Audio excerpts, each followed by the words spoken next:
If you write code for a living, you've probably heard the rumors that a machine is coming for your job. But the reality is far more specific.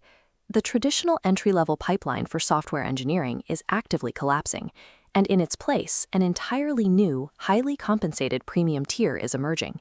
The profession is hollowing out from the bottom up. This chart tracks employment trends over 2 years. On the left, employment for early career engineers in AI-exposed roles has plummeted by 13%. But on the right, there is a skyrocketing 18% salary premium paid to engineers demonstrating fluency with AI integration. This bifurcation is happening because the market is reducing the value of codified knowledge. This refers to the ability to manually type syntax, implement standard APIs, or write repetitive boilerplate code. Instead, the premium is entirely on tacit knowledge.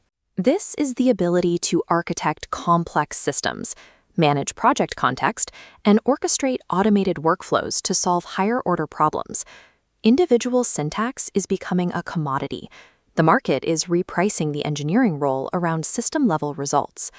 The new technological baseline is clear. An AI coding assistant can generate standard boilerplate and API implementations 55% faster than a human. Tasks that defined a junior developer's day, scaffolding new endpoints, or reversing binary trees, are now instantly commoditized outputs. Treating AI merely as a highly efficient typing assistant or a fast autocomplete is a mistake. Relying on an AI to just output syntax with rigorous oversight generates massive amounts of fragile technical debt. Blasting unstructured prompts at a model, known as vibe coding, builds products that look impressive in a demo, but inevitably collapse when facing real-world data. To survive in production, software requires structured architectural thinking. The human developer must deliberately set strict constraints that the AI cannot violate.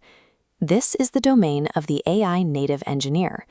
They operate as a high-level orchestrator of intelligence, rather than a micromanager of logic.